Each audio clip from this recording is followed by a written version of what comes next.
Imagine two apartments sitting side by side in the exact same neighborhood, charging the exact same rent.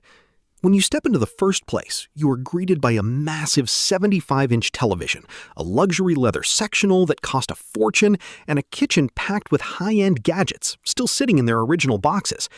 The closets are bursting at the seams with clothes that still have the price tags on them, and the spare room has slowly morphed into a chaotic storage locker for things that haven't been touched in years. The person living here makes $95,000 a year, yet every time they log into their banking app, their stomach knots up because they are just two missed paychecks away from a total financial meltdown.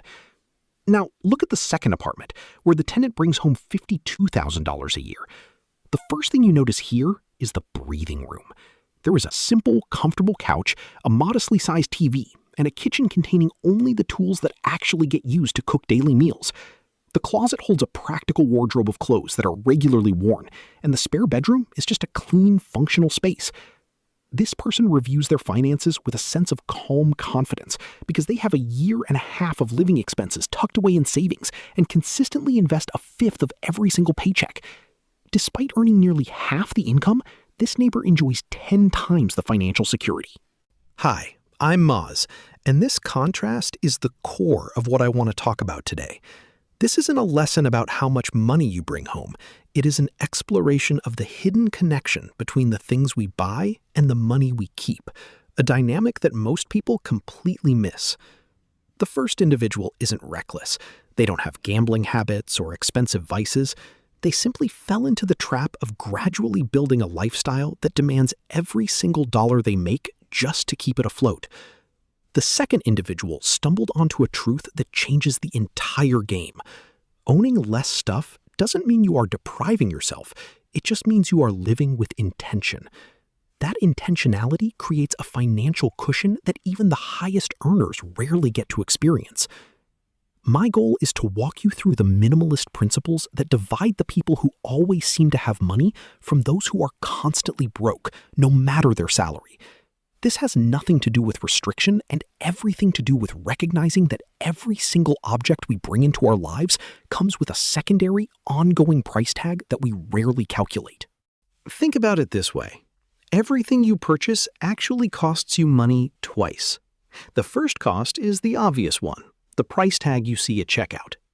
The second cost is the one we ignore, and it represents the space, maintenance, mental bandwidth, and opportunity cost required to keep that item. Take a treadmill as an example. It takes up physical real estate in your home, and housing space costs money per square foot every year. When you calculate the footprint of that machine, you realize you are paying hundreds of dollars in implicit rent annually just to let a piece of workout equipment gather dust and act as a clothes rack.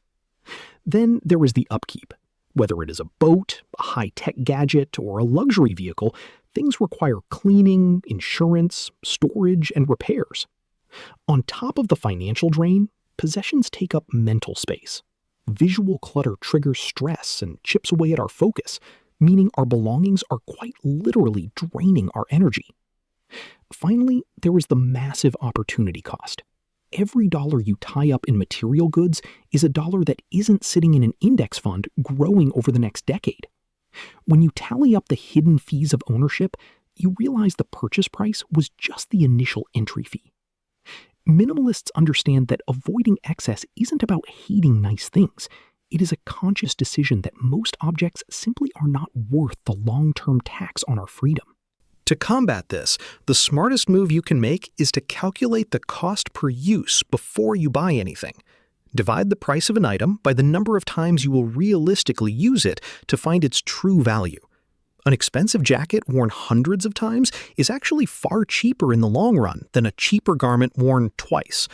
This math instantly kills impulse buys, cutting right through marketing hype and emotional urges to show what actually makes sense.